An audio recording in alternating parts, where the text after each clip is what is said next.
여자친구와 무슨 영화를 볼지 고민하는 당신. 보고 싶은 영화가 너무 많아서 고민하는 당신. 그리고 과장된 영화 예고편에 낚인 우리들을 위한 벌써 본격 영화 예고편 리뷰 방송 극장전 시작합니다. 자, 극장전 시작해보도록 하겠습니다. 각자 자기소개 좀 해주실까요? 안녕하세요. 주식시장이 망해서 조조영화로밖에 영화를 볼 수가 없는 최영이라고 합니다. 옷을 사지마, 옷을. 네, 지금 영화 기획자가 되려고 물심양만으로 준비하고 있는 오. 이상한 취임새도 있죠. 좀 어색했어요, 이거. 이걸 무시하고. 고동범이라고 합니다. 네, 그리고 이거 들 거야? 응. 야, 나 미친놈 같아. 그리고 지금 목소리 나오고 있는 사람은 일러스트 하시고 계시죠? 프리랜서로. 네, 이유신이라고 합니다. 네, 아주 가끔 하고 어쩌다 있는. 한번. 네, 반갑습니다. 자, 반갑습니다. 아이고. 그러면 오늘 첫 시간인데 우리 코너 어떻게 하는 건지 간단하게 소개를 좀 해볼까요? 지금 영화 방송이 꽤 많이 나와 있죠, 그죠? 그렇죠, 많죠. 현재 네. 팟캐스트 많지. 그렇지. 근데 대부분 보면 영화를 보고 나서 얘기하는 프로가 많단 말이야. 그런데 문제가 뭐냐면은, 나도 그런 방송들 되게 좋아해. 많이 듣기도 하고. 근데 항상 그 스포일러를 하기 때문에 영화를 보고 나서만 방송을 들을 수 있단 말이야. 그지. 그런데 어차피 좋아하는 사람들이 팟캐스트를 듣는 건데. 그렇지. 근데 우리는 영화를 보기 전에 이 영화를 어떤 포인트를 가지고 보면 좋을지를 얘기하는 방송이기 때문에 영화를 보지 않은 청취자들이 들으면 굉장히 유익하지 않을까. 물론 우리도 영화를 보지 않고 그렇습니다. 그게 예고편만 포인트죠. 보고 하고 있는 거기 때문에 저희도 영화를 안 보고 얘기한다는 거. 그러니까 네. 보기 전에 예고편 한번 보고 오시면 더 도움이 될 거고요. 그렇죠. 그리고 사실은 우리가 이걸 기획한 이유가 영화를 보기 전에 어떤 마음가짐으로 보느냐에 따라서 그 영화가 재밌기도 하고 재미가 없어지기도 합니다. 뭐 에피타이저라고 저는 보통 얘기를 하는데 어떻게 에피타이저를 먹느냐에 따라서 그 영화를 재밌게 볼 수 있거든요. 나는 관전 포인트. 그렇지. 말하자면 우리는 호박 스프죠. 호박 스프 방송, 본격 요리 방송 극장 전입니다. 버섯 네. 스프, 크림 스프. 근데 어쨌든 또 우리가 영화 보기 전에 어떻게 볼지만 얘기하는 게 아니라 그렇게 얘기를 하고 그 다음 방송에서는 그 영화를 보고 와서 이제 그 영화가 어땠는지도 얘기를 하게 되어 있습니다. 간단하게 말씀드리면 1부에서는 영화 보기 전에 어떻게 이 영화를 볼까 얘기를 하고 2부에서는 저번 방송에서 얘기했던 그 영화에 대해서 이제 보고 와서 얘기를 하는 순서로 가지는 거죠. 뭐 이 정도만 소개를 해드려도 뭐 괜찮을 것 같습니다. 네. 그러면은 오늘 영화가 뭐죠? 오늘 예고편을 볼 영화가 뭐지?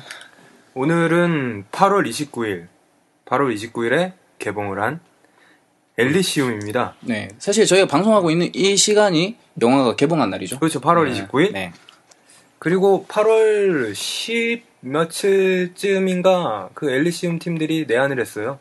맞아. 맷대면으로 그렇지. 조디 포스터. 이게- 조디 포스터도 왔나? 조디 포스터가 아니라 그 샬토 코플리가 왔었지. 그분이 왔을 거야. 코플리? 샬토 코플리. 그래갖고 그때 당시 뭐 상영을 했었더라고. 기자 시사회 같은 거 아마 좀 일찍 프레스 하니까. 콜이라든지 뭐 그런 거. GV를 했었다더라고. 맞아요. 그러면 여기서 엘리시움이라는 영화 제목이 참 인상적인데 뜻에 대해서 한번 얘기를 해볼까요? 엘리시움이 무슨 뜻인지. 사실 이 엘리시움이라는 게 그리스 신화에 나오는 이름인데 이게 쉽게 말해서 사후세계에 대한 개념이거든? 맞나? 맞지? 맞는데 형 지금 되게 TV에서 그냥 방청객 방청객 알고 하는 거야. 와. 자연스럽게 하라고 자연스럽게 그냥. 아니, 눈에는 다 아는 내용이라고 써있는데 알았어. 엘리시움. 그리스 로마 신화에 나왔고요. 그리스 로마 신화에 나오는 건데 이게 쉽게 말하면 파라다이스 같은 개념이라 해야 되나? 이상향. 그만하고 이상향. 그래, 이상향이나 이런 개념이란 말이야. 이데아. 이데아 같은 개념인데 이게 실제로 그리스 신화 속에서 서쪽 끝에 위치한 섬으로 나와 있고 선택받은 자들만이 자신이 원하는 일을 하면서 사는 공간으로 이제 묘사가 되어 있단 말이죠.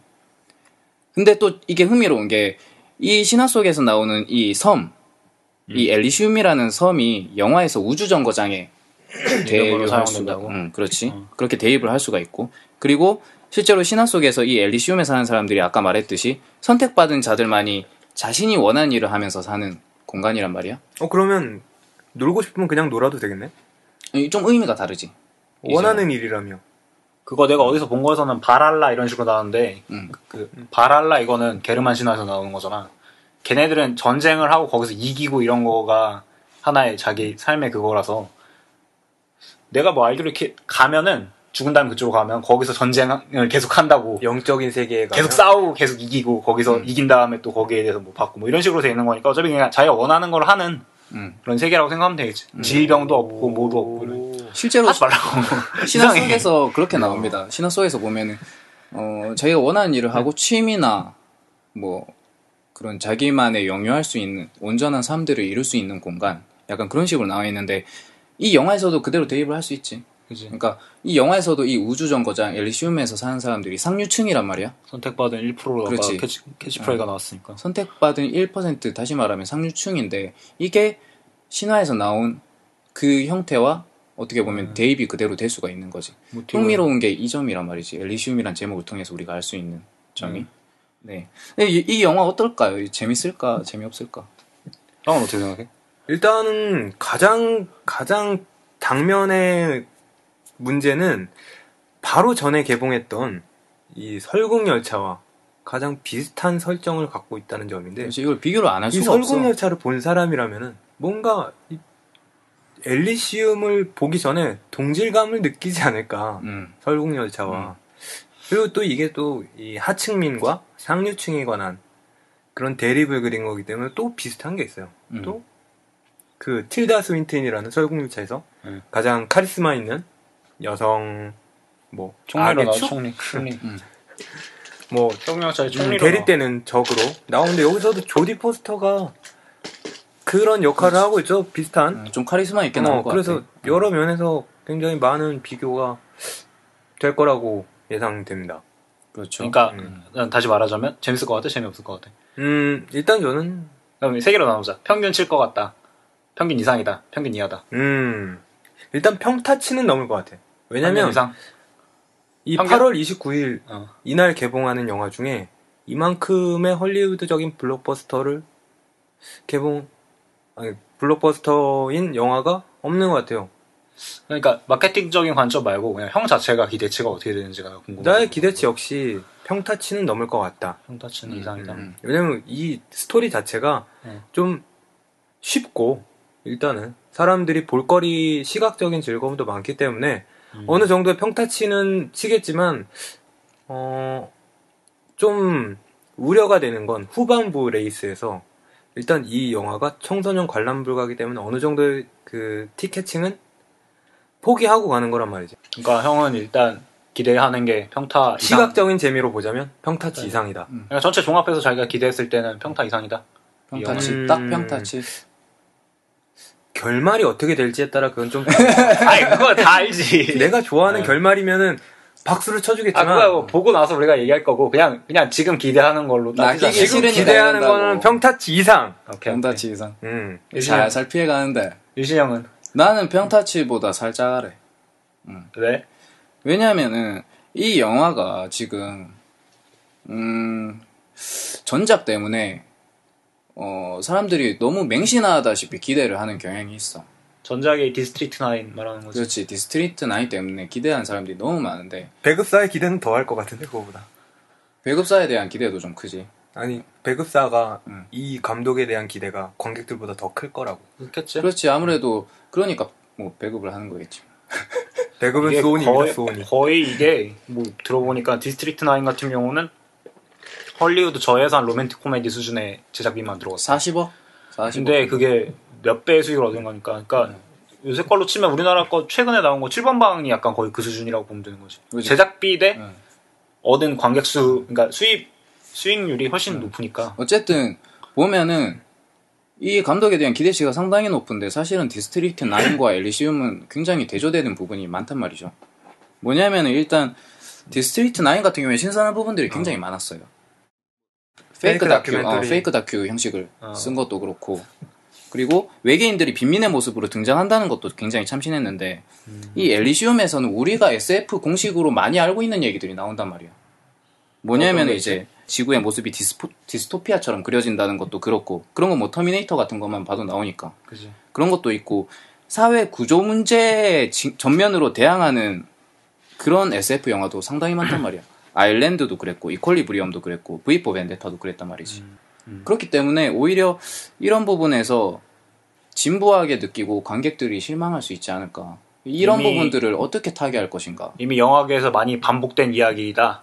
그렇죠. 그러니까 좀 진부하게 느껴질 수도 있다, 관객들이. 그래서 나는 마냥 기대할 수만은 없는 영화가 아닌가. 그래서 나는 평타치보다 나도 그건 약간은 동의를 하는 부분이긴 한데 그래도 다른 감독이라서 그거에 대한 기대치가 저는 좀 점수를 좀 높게 주고 싶네요.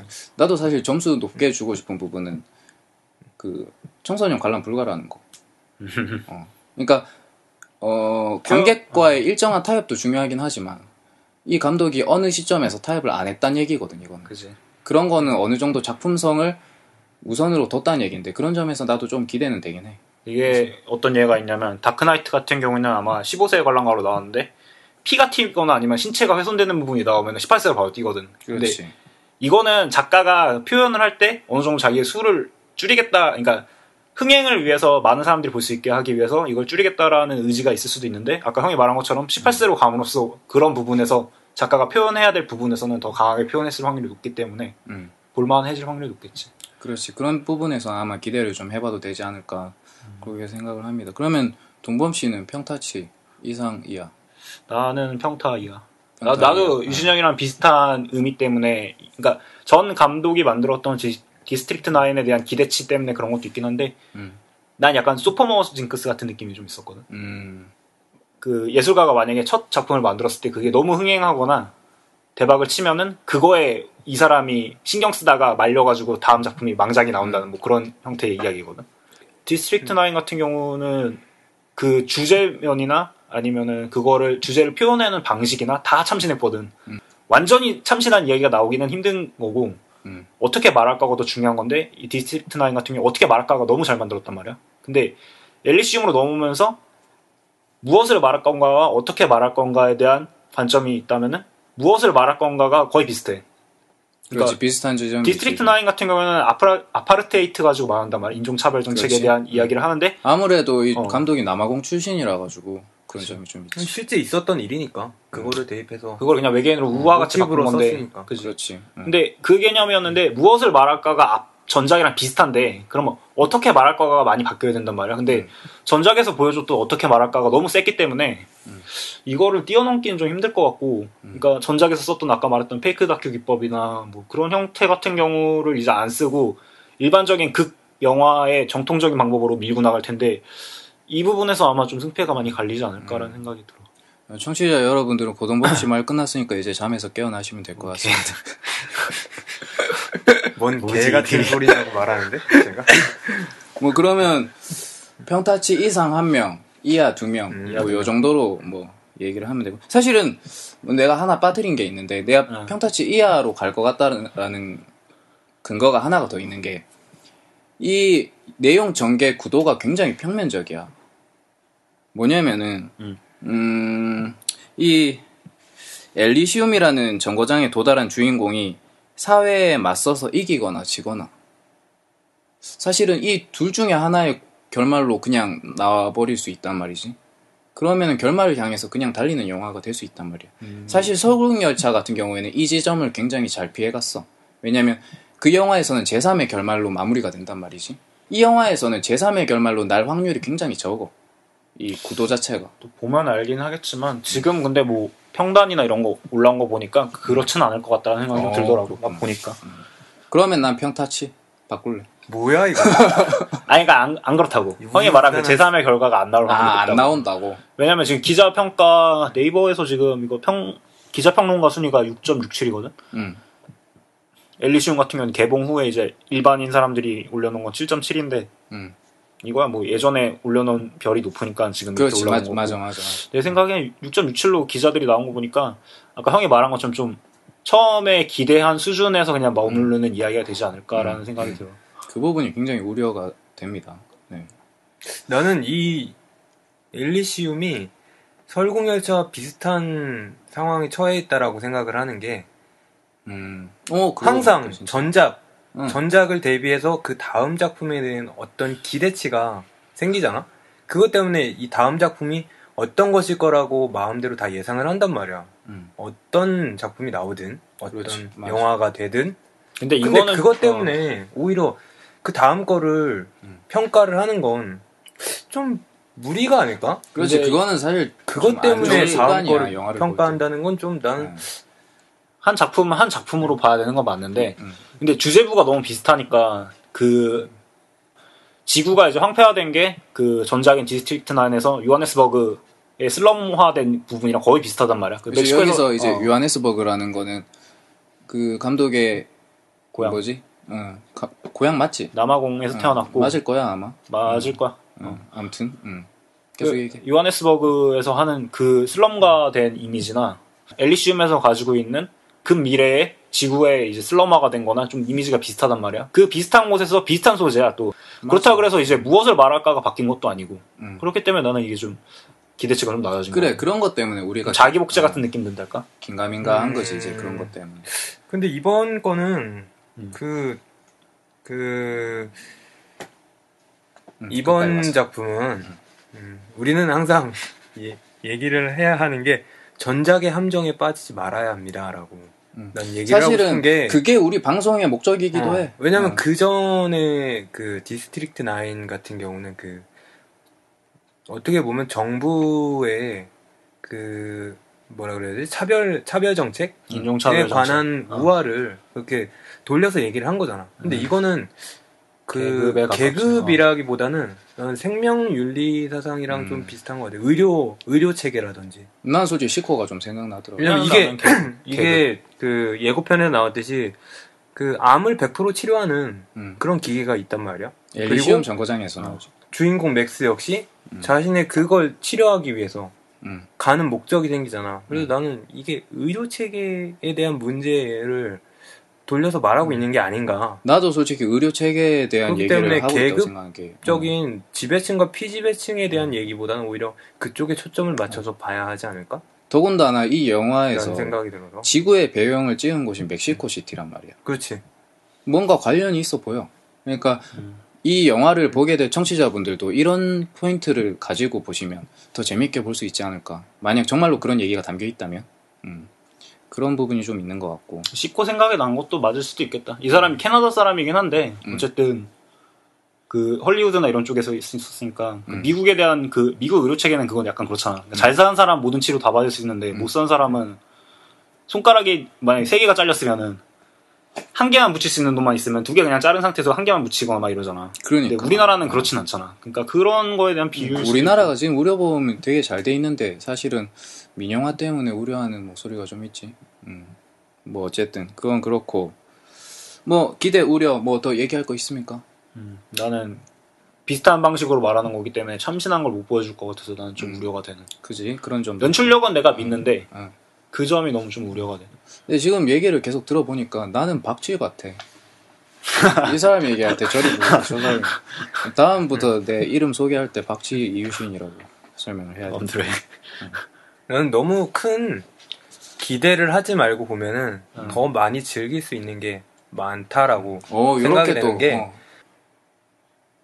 CG를 만드는 그 영상을 어느 블로그에서 봤는데 그 실제 있던 모델에다가 그 위에 CG를 레이어를 입히는 거라고 하더라고. 그러니까 포토샵 드로이드 여기 나오는 기계 로봇들 드로이드 같은 경우는 실제 인간 사람이 연기를 하고 그 위에 CG팀이 입히는 식으로 해서 움직임을 최대한 많이 살렸고 모션 캡처 다 해가지고 그리고 그 배경에 나오는 집도 다른 지역에 있는 그 커다란 저택에 찍고 그 위에 다시 레이어를 입힌 거라고 그런 식으로 그 설명이 되어 있던 영상을 봤어. 뽀샵 영화네 뽀샵 영화. 촬영할 때는 도움이 많이 됐겠다. 그러니까 어떻게 보면 부분에서 100% CG보다는 자연스러움을 좀 더 추구할 수 있지. 그렇기 때문에 좀 그 시각적인 즐거움 그거에서는 만족할 수 있지 않을까. 그렇지. 뭐 그러면은 우리 다 이거 예고편만 일단 한번 봤는데 이 영화를 재밌게 볼 수 있는 포인트가 있을까? 특별히 말하고 싶은 이 영화의 포인트. 뭐 간단하게는 아까도 계속 말씀드렸다시피 이 닐 블롬캠프라는 감독이 빈민층에 대한 리얼한 묘사로 유명한 감독이죠. 디스트리트 9을 봐도 그렇고 그렇죠. 이 감독 자체가 이제 남아공 출신이기도 하고 그렇기 때문에 사회 부조리나 빈민가의 모습에 대해 남다른 디테일을 가지고 있습니다. 이 영화에서도 아마 그런 점에 초점을 맞춰서 보면 재밌게 볼 수 있지 않을까 생각이 들고 여기 출연했던 샬토 코플리 무슨 역할로 나왔지? 뭐 주인공을 돕는 역할인가? 크루거라는 그 적대하는 대립되는 적의 역할로 나왔죠. 이 사람도 똑같이 남아공 출신이라 하더라고. 인간 사냥꾼으로 나오는. 그래서 아무래도 이런 점들 때문에 이 샬토 코플리 역시 계속 감독과 유대감을 형성하고 있는 게 아닌가. 뭐 페르소나 같은 느낌으로 지금 계속 가고 있는 게 아닌가. 그렇게 생각이 됩니다. 가장 큰 관전 포인트는 뭐 요거라고 볼 수 있지. 그러면 난 두 가지를 관전 포인트로 꼽고 싶은데 첫 번째는 일단 본 시리즈가 가장 생각나지. 아무래도 맷 데이먼이 생각날 수밖에 없지. 말할 게 사라지네. 어쨌든. 그거는 자네한테 드릴게요. 그러면은 말해. 섹시하지 맥 데이먼. 그러면은 그거는 아니 난 얘가 전투력이 약하다는 생각이 처음부터 안 들어. 시작해가지고 그냥 차터리 보려고 하는데 그냥 예고편에도 보면은 총을 쏘는 장면인데 마치 군인처럼 그 총 그립을 이렇게 잡는 모습이 나오거든. 이게 완전 군인이나 뭐 같아. 그래갖고 그 예고편의 대사 중에 한때 전설이었던 어쩌고저쩌고 왜 지금은 이래라고 이런 식의 대사가 있는데 그래서 차터리범 얘가 분명히 양아치였나? 한때 잘 나가던 양아치. 자동차 터리범으로 나왔어 예고편에서. 그러니까 어떻게 총의 그립을 그렇게 잘 잡지? 알고 보니까 본이었는데 기억상실증이었고 이러고 있다. 미래 본. 퓨처 본. 개소리고. 본 퓨처리즘. 그러니까 나는 얘가 처음 등장할 때부터 뭔가 빈민층의 약한 이런 느낌으로 드는 게 아니라 존나 세 보이는 거야 그냥 자체가. 뭐 그건 봐야 될 것 같고. 이 수트를 입잖아. 원격 제어복이라는. 그렇지. 이 수트. 근데 아무래도 이 수트 자체가 디자인적으로 봐도 좀 무게가 나갈 것 같단 말이지. 그래, 이걸 입고 어떻게 빠르게 싸울 것이냐가 좀 관건이었을 것 같아. 액션 씬에서는. 근데 예고편을 보는데 힘들더라니까 내가. 핏줄 막 튀어나오고. 아니, 내가 군대를 카투사를 나왔는데 거기선 이 풀베를레를이라고 이 완전 무장하면 무게가 장난이 아니야. 몇십 킬로 할 것 같은데. 난 그거 입고 훈련을 할 때마다 그 생각했어. 이걸 입고 진짜 싸울 수 있나? 그러니까 본에서 나온 액션의 그런 스피디함보다는 오히려 좀 묵직한 그런 액션이 있지 않을까. 총기류도 많이 나오고. 그 점에서 가장 큰 관전 포인트는 프로덕션 디자인에 있을 것 같다는 거지. 그리고 또 하나 흥미로운 게 인공지능 로봇이 나와. 드로이드. 드로이드가 나오는데 이 드로이드의 사회적 위치가 굉장히 흥미로워. 뭐냐면 이때까지 SF 영화는 인간 위에 로봇이 있거나 인간 아래에 로봇이 있거나 이렇게 양분화된 느낌으로 많이 등장을 하는데 내가 봤을 때 이 영화에서는 이 드로이드라는 로봇이 중간에 위치한단 말이지. 그러니까 상류층에 1% 인간이 있고 그 밑에서 그들을 돕는 로봇이 있고 그 아래에 하류 인간들이 있단 말이야. 이 구도가 좀 흥미로워. 요거 하나만큼은 좀 신선한 구도가 아닌가라는 생각을 좀 했어. 드로이드로 계층을 나눴다? 그렇지. 그런 점은 좀 흥미롭더라고. 뭐 또 동범 씨는 뭐 어떤 관전 포인트가? 닐 블롬캠프가 갖고 있던 그 위트. 난 진짜 웃겼거든. 디스티나인 보면서. 맞아. 그거는 진짜 앞부 전반부는 완전 블랙 코미디였어. 되게 웃기잖아. 그게 걔가 왜 외계인이 됐냐 막 이런 거 언론에서 퍼뜨릴 때도 막 하는 그게 천연덕스럽게 나오지 되게. 그런 거나 아니면 거기서 웃기던 그런 것들에 대한 위트가 좀 많이 기대되고 일단 감독 자체에 기대되는 건 일단 그 위트를 얼마나 살렸을까에 대한 거. 위트는 좀 없어지지 않을까라는 생각. 또 너무 무겁게 가. 근데 여기 예고편에서 보면 나오잖아. 어떤 헤어 브러쉬 그렇게 하잖아. Are you being sarcastic? 네? 어쨌든 예, 기계가 비꼬는 건가요? 소지품 뭐 들어있냐고 하니까 뭐 대머리인데 왁스 갖고 있다고.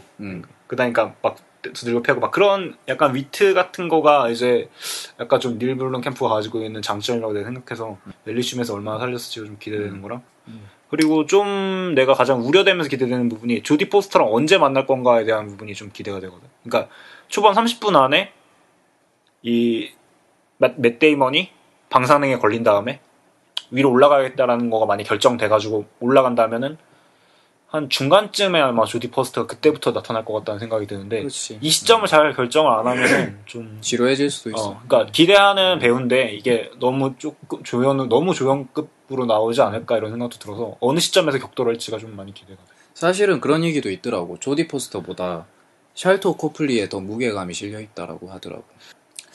뭐 그 정도로 우리가 관전 포인트를 얘기를 해볼 수 있을 것 같고 비교 영화로는 어떤 게 있을지 한번 얘기를 해볼까요? 또 나는 좀 그 영상의 퀄리티적인 면을 보면은 그 오블리비언? 그 톰 크루즈 나온 거? 오블리비언 같은 경우는 이게 최근에 소니가 발표했었던 시네 알타 F65라는 카메라를 사용해서 이 해상도가 쩔었지. 이게 거의 뭐 배우의 눈에 비친 바깥 풍경까지 화면으로 구현할 수 있을 정도의 해상도를 갖고 있었는데 이 정도의 해상도를 가진 영화는 아닐 것 같아. 왠지 그 정도는 아닐 것 같고 어느 정도의 디테일은 갖고 있겠지만 촬영적인 측면에서 포기하는 게 좀 많았겠지라고 예상이 되죠. 그리고 또 돈범 씨는 어떤 영화 비교해 볼 수 있을까? 내가 생각했을 때 좀 나도 뭐 설국열차가 제일 많이 생각나긴 했는데 그거 말고는 나는 뭐 개인적으로는 애니매트릭스가 좀 생각이 나더라고. 디스토피아적인 그런 것도 그렇고 애니매트릭스를 이제 보신 분들도 많겠지만 보면 거기 에피소드 중에 매트릭스 프리퀄 같은 게 하나 나온단 말이야. 그러니까 매트릭스 거기 시온이라는 거의 공간과 기계들이 지배하고 있는 모습들이 어떻게 해서 이루어지게 되었냐. 그 스토리가 이제 애니매트릭스에 나오게 되는데 거기 보면 노동자 로봇들이 나온단 말이야. 근데 난 이 예고편에 나오는 드로이드를 딱 보자마자 그 로봇이 생각이 나더라고. 그 일하는 형태가 굉장히 닮아 있는 것 같아. 그 애니매트릭스에 나와 있는 그 기계 로봇들이 일하는 형태와 굉장히 닮아 있거든. 그러니까 청취자분들도 그 영화를 한번 참고를 해보시면 재밌게 볼 수 있지 않을까. 어떻게 비교하면서 볼까. 이렇게 생각을 해보면 재밌지 않을까. 그런 생각을 좀 해봤습니다. 난 되게 많이 생각이 나는 게 그러니까 비슷한 걸 사용했던 SF 영화 그 전에 너무 많아서. 그렇지. 나 사실 그게 문제야. 인간 자체에 대한 그 계층 분열을 보자면은 그 전에 했었던 게 유전자적인 계층 분열을 했었던 가타카가 있었고. 그러네. 가타카를 생각을 못했네 내가. 그 설국열차는 아까 얘기했고 그리고 V4 벤데타도 얘기를 했죠. 그리고 그 의료라는 개념에서 보면은 백업 바디의 탈주가 있었던 아일랜드. 그리고 그 반대편 그러니까 우주로 확장된다라는 그런 개념에 있어서의 그 대립 구도를 보면은 화성이랑 지구랑 충돌하는 화성이랑 지구랑 떨어져 있었던 예전 초기의 토탈 리콜 같은 경우. 토탈 리콜. 또 뭐 리메이크된 토탈 리콜도 뭐 지역별로 나눠져 있지. 그런 점에서 보면은 많이 차용됐던 것들이 다시 또 새롭게 적용이 되지 않았나. 그리고 나는 디스트릭트 9이나 엘리지움이나 그 뭐랄까 지금 현실 세대에 슬럼화되어 있는 그런 형태의 디스토피아적인 미래를 보여주는 거는 좀 차이라기보다 그건 약간 좀 닐 블룸캠프 가지고 있는 프랜차이즈인 것 같아. 걔만이 가지고 있는. 그러니까 그런 걸 좀 좋아하는 이미지인 것 같기도 하고. 나는 블레이드 러너를 많이 비교하고 싶은데 블레이드 러너는 근미래에 과학이 정말 많이 발달된 상태의 디스토피아잖아.